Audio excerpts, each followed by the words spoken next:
if you could choose any character or any program, what would you prefer to go into, or have you got a particular favourite?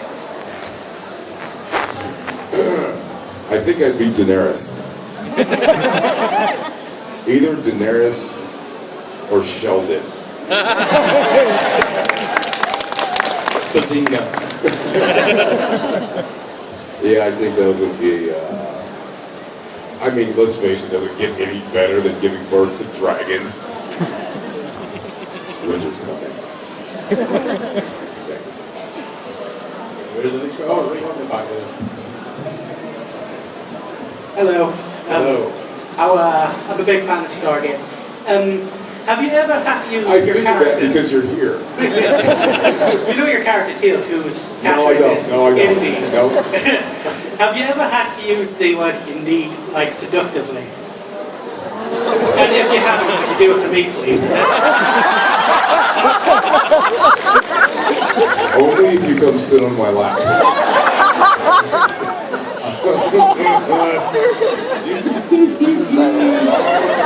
You never said that to me last night.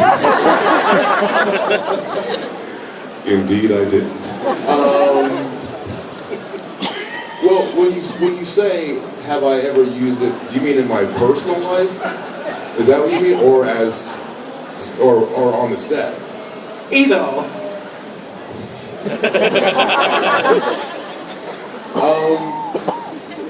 Not really in my personal life too much.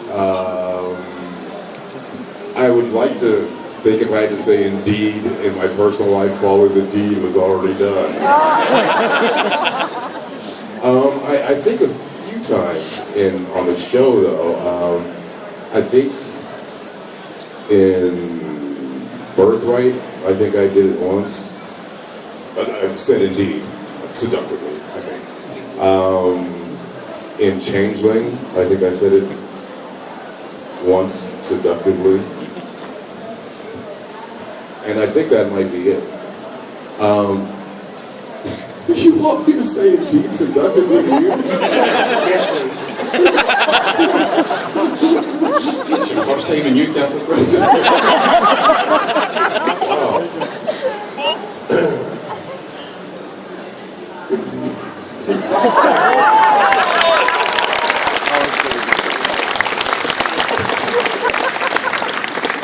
You going to come back to Newcastle?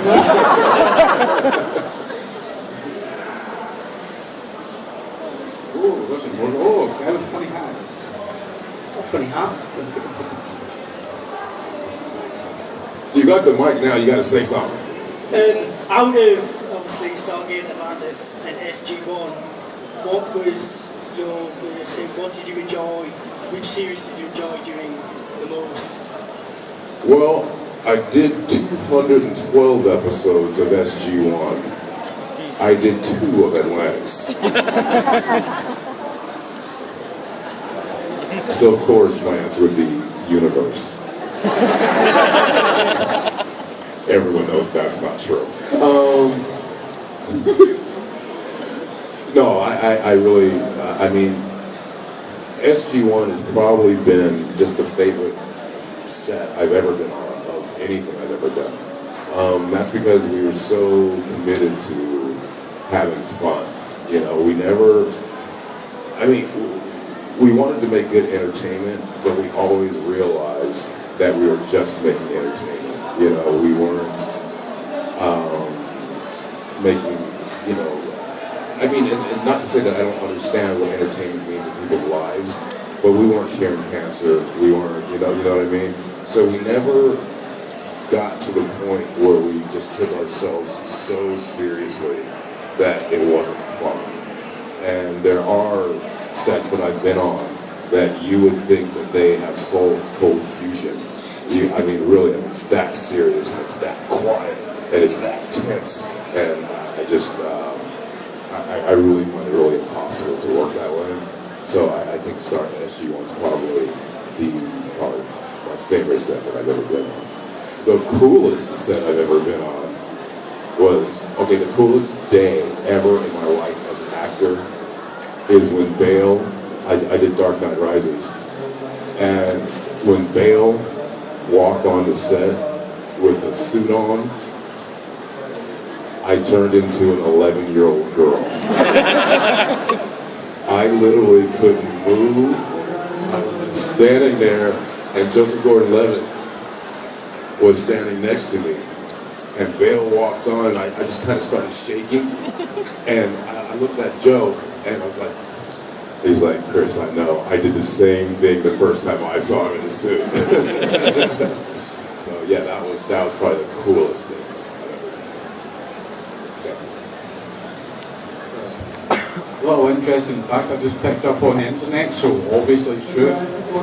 This man has appeared in the most episodes of Stargate SG-1, even more than Richard Dean Anderson, so I think that deserves a hearty round of applause.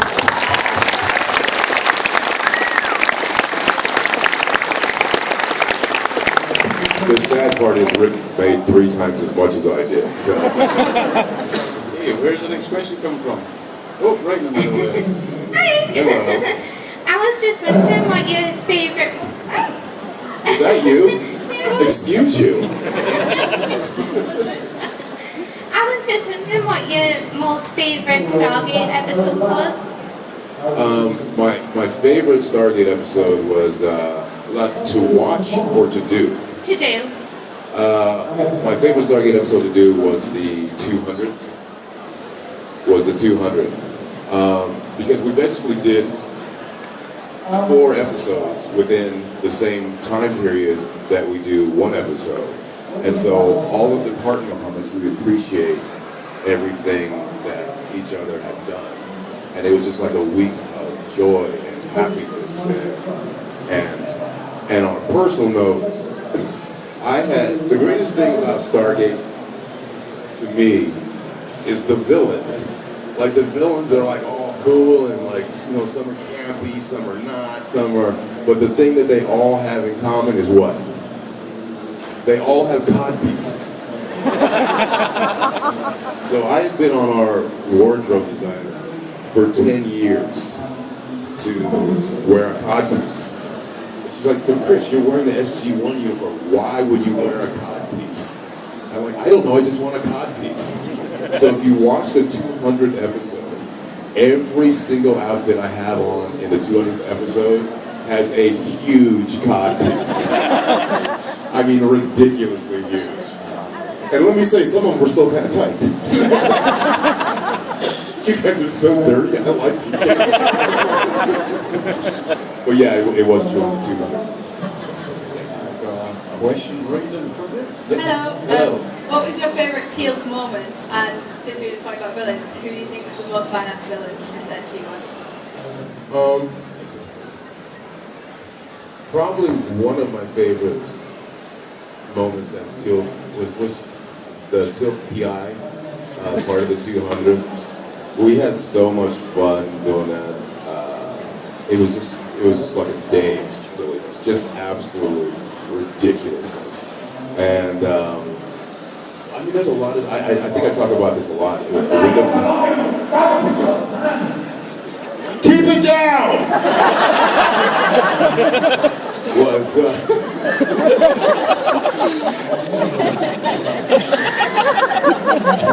There's a sound guy whose ears are bleeding.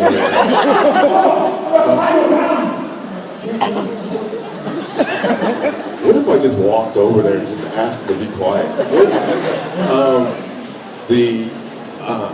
Window of Opportunity was another one of those episodes. It was kind of one of the episodes that really first kind of bonded Rick and I. And Rick had never been to my trailer. But when this episode came out, where are you going? Am I boring you? Where are you going? Where are you going? What? Huh? What? Am I boring? Am I boring? Is that it?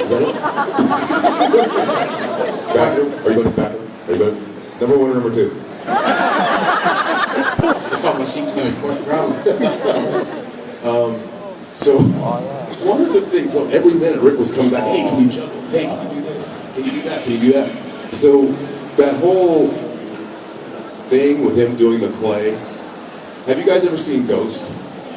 So that was, we kind of were going to do that play thing. So it would start off, this is how we had planned it, and we went to the writers and said, we wanted to do the ghost montage. And I said, no, okay, like, we'll describe it. I said, well, the first thing, Teal sees O'Neill making the pottery, and he doesn't quite get it.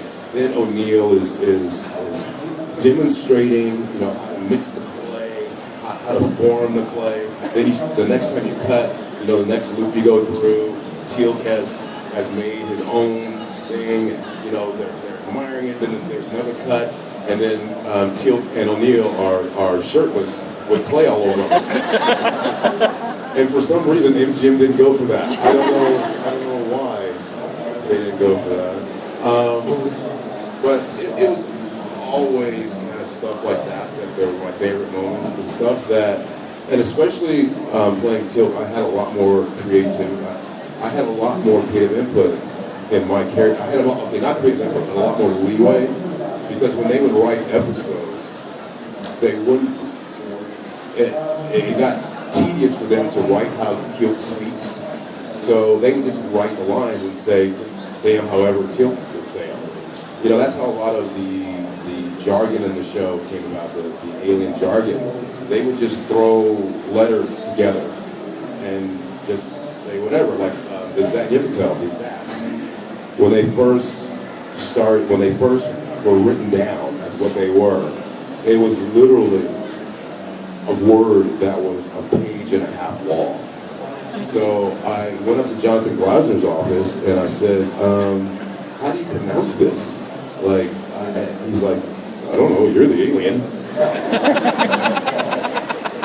Okay. And that's how it became Zat Yipatel. And the original word is like literally another 17 syllables.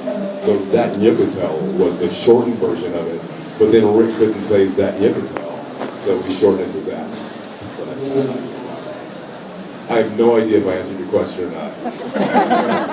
Next question is from Rory at the back. What was the hardest episode of Stargate to film and why? That's a very serious question. Wow, I know. You've invested a lot in that question, haven't you? The hardest episode, from an emotional standpoint, probably Heroes, because Heroes was the episode that Dr. Fraser Terrell died in. So that was a very difficult episode to shoot. The episode that Shanks left the show the first time, that was a difficult episode to shoot. The episode that Donnie was leaving, that was difficult. Pretty much the only time they were really difficult episodes is when it dealt with somebody from the show leaving. Those were the ones that were difficult to do. It was just emotionally difficult. Physically, probably the hardest one physically was either the one where I got bit by the bug and the cocoon formed over me, because they couldn't recreate the cocoon. So I had to lay there in 6-hour stretches. So I had to lay there from the time we went on set till lunch, and then they redid it, and then I had to lay there from after lunch till we wrapped in the same position. So that was kind of difficult. And then there's an episode called Talion, where literally I just get beat up the entire episode, and the actor playing opposite me was yes, there's actors, some actors who really like to stunt fight. It's an art, it's a dance, right? So you never even come close to getting hit. Unless it was like a really serious hit. Unless it was an accident, you never come close to getting hit in a good stunt fight. But then there's some actors who believe that they really have to hit you. I did Talion with a fellow who really thought he had to hit me. So we would be doing his close-up, and he would be choking me. And I was like, I'm not even on camera. And he's like, no, just help keep me in. By choking me? So that's probably the most bruised and beat up that I got. And also, when Ben Browder started on the show, Ben likes to do all his own stunts as much as he can. So what does that mean? If you're a man, then you have to do your own stunts. So when Browder came, it was good though. He helped reinvigorate the show. But when Browder came, I started doing a lot more stunts again. So those were kind of different. But they were good, a good difficult. not a bad thing. Down the front. Hello there. Hello I'd there. like to just briefly touch on the question I was going to ask. When you mentioned 200 and Ben coming in the show, I just wanted to ask when Richard left and Ben and Claudia sort of came into the show, did that sort of change the camaraderie amongst everybody or not? It was just an adjustment. Because Ben and Claudia both, I mean, they would come up with a million ideas on how to put every scene. And it was good because that sort of energy kind of reinvigorated us also because you know you get set in patterns, just like a marriage, right? You know, says the divorce. No, I mean I'm married now. Back to your question. So what and you get into lazy habits. You get into so when you have a new energy that forces you to kind of reconsider how you're going to do scenes and stuff. It was good, and I think it really injected new life into the show. And then Rick always came back, you know, he always came back every few episodes, so that was always good, you know. And you know, Rick was, you know, he just didn't want to work that much anymore. So it was at exactly the right time, you know, and it was great for us. Before we go on to the next question, quick show of hands, was anyone down at the show in Cardiff? What? You know, this is a treat for you because apparently I found out that Chris and RDA was certain fondness for the art of breaking winds on sets, which I found was rather ridiculous. Bring them out. I mean, have you guys heard about this? Like what a great farting set we had? So going to get educated now. We really took great pride in our ability to break wind. Rick is one of the great farters of our generation. Bet you guys didn't know that. And for a long time, he was kind of my fart mentor. So, but then, as in the life of any young Jedi, he must challenge the master. So I got to the point where I changed my diet so that it would affect not only the tone, but also the bouquet. So every night before I went to bed, I would have a bowl of Fiber One, topped by Benefiber, topped by Slim Fast. As many of you know, any single one of those is plenty. Put those three together, and the results are explosive. So, on a certain particular day, we were shooting in the control room, and I was in particularly good form that day. So good that we had to clear out the control room for 30 minutes. Somebody doesn't like farting. For 30 minutes to let the air clear. So every day, pretty much everything we do is put down in a log, and it's sent down to MGM. Now MGM loves to send memos about this, that, and the other. So imagine the log for that day was, you know, first shot 8:10, set up for second shot 10:30, break for 30 minutes while fart dissipates from control room. So obviously some MGM executive read this and his head exploded. Because the next day there was a memo saying that bodily functions that cause unreasonable production delays will no longer be tolerated. And that was circulated among the entire cast and crew. And so what that meant was that now none of the crew could fart, but me and Rick still could. But yeah, it was a source of great pleasure for us. But imagine a lot of and it didn't matter who was on set. Your mom could be on set, and someone would walk up to you at a bar. I mean, anybody would be on set. It just didn't matter. So for a lot of our guest stars, they found it kind of off-putting because you could be in the middle of a close-up, and someone's gonna let one go. I mean, guaranteed. So we took great flight. Where does the next question come from then? Who's got the mic? There you go, little lady there. Hi. We've heard at other conventions about the pranks that you've played on set, and you said earlier that it was a really fun set to be on. I wondered if you could tell us the favourite prank that you played on someone else, and if anyone played one on you that you were particularly impressed by. I hope you guys don't. I'm sorry, this is my first time here, so I don't know what the parameters are. But a lot of stuff that we did on set had to do with bodily functions.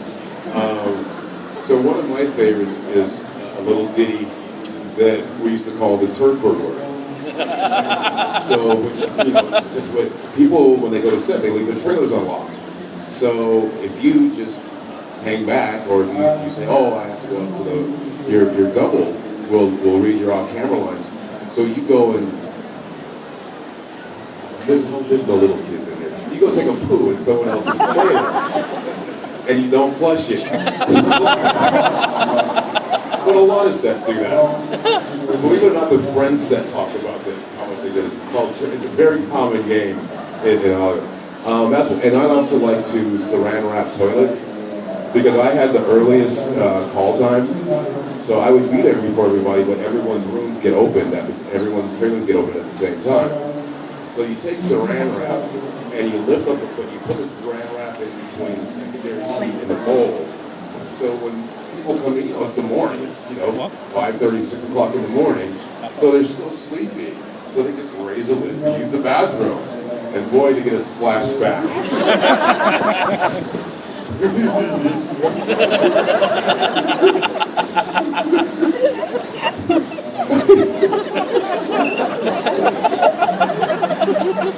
My mother came to one of these in LA where I told that story, and just the look of horror on her face, and just the look of, I didn't raise him right. I don't know why I find such great pleasure in this stuff, but I do. The worst that they ever got me was during the heyday of our flatulence contest. I had to be strapped onto a medical gurney, and I can't remember the episode, but it's when Braytack's holding my face going, choose! Oh, thanks, Stargate fans. But anyway, I was actually strapped down to a hospital bed, and I had it bad that day. So at lunchtime, even I wanted to get up. I wanted to get out of that room. And so what they did was left me there all through lunch, just to wallow in it all by myself. So that was one, and I have this, see, this is weird for me. If you guys saw a bear, wouldn't you be afraid? If there was a bear from this far apart, wouldn't you be afraid? So when we first started the show, I was up golfing, and literally hit a good shot, jumping around, and I jumped into a bear. So less than 2 feet from a bear. So I panicked, ran, got into my golf cart. The golf cart hit a curve, flipped the golf cart, So I happened to be playing with two guys from work, two guys from Stargate on the crew. So this gets back, and all of a sudden people are acting like I'm silly because I'm afraid of bears. So that became the big joke.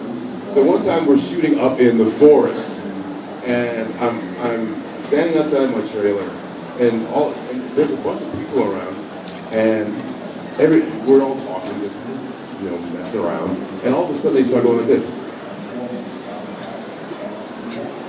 So we're in the forest, so I'm like, what the hell are you guys doing? What are you looking at? And they're still like, oh, no. And then they're all like, so I look, what I didn't know at the time was this was a crew member. They had rented a bear suit, and this crew member jumps out of the ditch and is running at me going, "Roar!" If I had waited around to actually see that it was a dude in a bear suit going, "Roar!" But as soon as I saw something pop up, I took off down the road. So they got me pretty good because I'm not even gonna say it. So that was kind of probably the best time. Well, I used to go through phases though. I got into this phase where I started duct taping people to stuff. And see, what people don't understand is it only takes one wrap. Because then you can just go all of them because they can't get away from the one wrap. So I got into this thing where I would just start duct taping people to anywhere. I would used to duct tape our ADs to trees, to light posts, to anywhere at any time in front of anyone. Poor Terrell. I used to duct tape Terrell to her chairs all the time. Like just because she would always be like having to read her monitors and stuff. And sure enough, I'd get one wrap on her. And she'd be like, "Chris, my arms were down." She'd be like, "Chris." She was wrapped up. So I kind of went through phases of stuff that I would do. I would penny lock people in their trailers. Because like any door, there's always space between the door and the jam. So you can shove people. No little kids should be listening. You can shove pennies into the jams, and then you can't turn the knob. So you're stuck till somebody comes and pries those pennies out. So that one didn't last long because actors couldn't get to set because I had penny locked them in their trailers. So they put a stop to that one pretty quick. But yeah, it kind of always evolved. How many people out there like the episode on Atlantis Midway? Oh no, I was expecting a cheer right enough because it's one of this man's episodes, but there you go. Would you say that particular fight scene with Jason is your hardest that you've ever had to properly train for? Because obviously Jason, you won't win it, so you obviously mentioned a little bit of Game of Thrones earlier, you like to be in it. I think it's a rematch duel with Jason, to be honest. Who'd like to see that, guys? Yeah, that was, like I was saying earlier, fight scenes are like a dance. So once you know the counts of it, you don't really need to rehearse it, you just need to know the counts. So by the end, I really didn't rehearse a lot for the fight stuff. I would just, Dan Shea would make a CD that I would just watch and learn the counts. And then when we got to set, you can do it. When they brought me the tape of the fight scene, when Bam Bam was a stunt coordinator at Atlantis, when he brought me the CD of the fight scene that he had choreographed for Jason and I thought maybe I should practice this with Jason.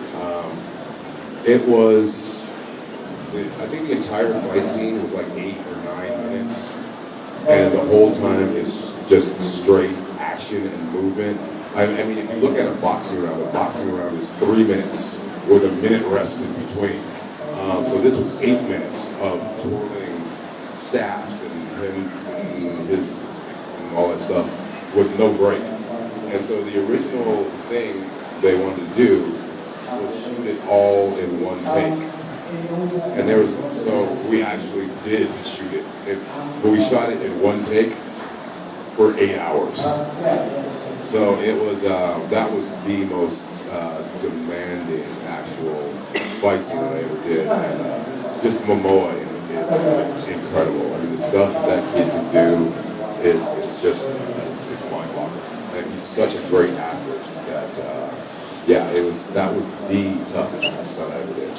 Stunt fight I ever did. Just running short of time now, so I think this will be the last question from the audience. We've got one right up the back there. Oh, there he's there. This better be good. Your last. It better be good.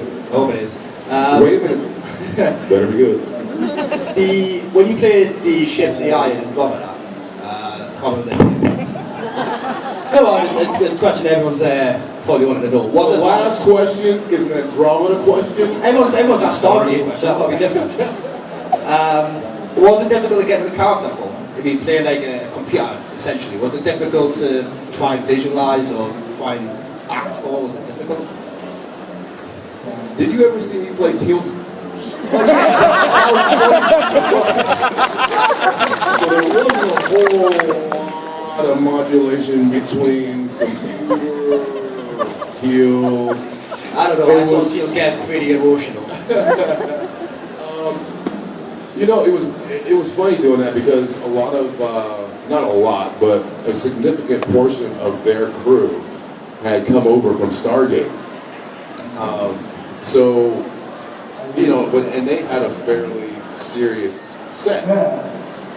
But when I came over, you know, it was kind of like, you know, I was golfing buddies with Sorbo. Obviously, you know, the connection with Lexa. So it was kind of like, once again, it kind of gave everyone an excuse just to fool around. And then one of the guy directing it was one of our old Stargate directors. So it was, you know what, the hardest thing to do is just like to be serious when they say action. You know, action on when the director said action on the Stargate set, it was kind of like the expiration date on milk. It's kind of just a suggestion. At first, when new directors would come, they would go, action! And nothing would happen. We were just playing around and joking. And then their action became, action? Please? So it was kind of that way on Andromeda. Everyone kind of fell back into kind of Stargate stuff. So I was laughing and joking and having fun. So yeah, no, it wasn't difficult to do the computer thing, not at all. I think before we go, I just want to ask you this really quickly. In Stargate, you'd be up. So what you meant was last question for them. I did say last question from the audience. In Stargate, you'd be up so many, you know, people, big guys, really big guys, Jason. Yeah, in Batman Begins, not Batman Begins, The Dark Knight Rises, you like this is you and this is Joseph, right? You let a midget beat you up on screen. What the hell is that? Actually, that's such a misconception that Joseph Gordon-Levitt is small.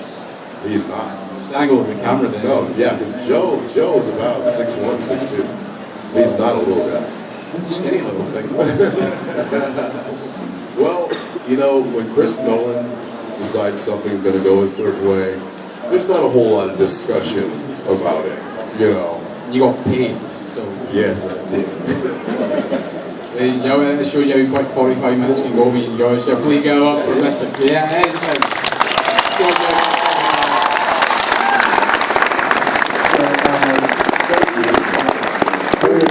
Before we end, I don't know if anyone follows you like on Twitter or whatever, Facebook or whatever, but you know they've cut the funding for the arts program for my daughter's school. We're not letting that happen. My wife actually volunteers, teaches the art classes, but now they've cut the budget for the kids' actual supplies. So if you would allow me, I'd like to auction off a couple of scripts that will allow us to pay for school supplies, for arts, not school supplies, for art supplies for the kids. Is anybody interested in purchasing these scripts? Please put your hands up. I'm going to call out prices, and when I get to a price that you don't like, just put your hands down. I'm going to do it very quickly. Chris, would you be kind enough to maybe sign these as well? Yep. You're standing on it, that's fine. The first one is the one I was telling you about earlier called Talion, and of course I'll sign that script to you and all that. So okay, so this is a real bargain there. So please put your hands up. Anybody who's interested in purchasing these, and I'll keep my eye out for you. Okay, I'm going to go in the increments of 10 just to save time. So it's 10, 20, 30, 40, 50, 60, 70, 80. £80 if you want to come down, guy, or sort you out. Okay, thank you. Oh, hang on. You have actually competition here. Okay, 90, 100, 110. Oh, you both went down at 110, 105. There you go, you might come down. I'll tell you what. Oh, I there can you do go. Family Ties for the 100, so we can skip all the rest. Oh, there you go. Well, gentlemen,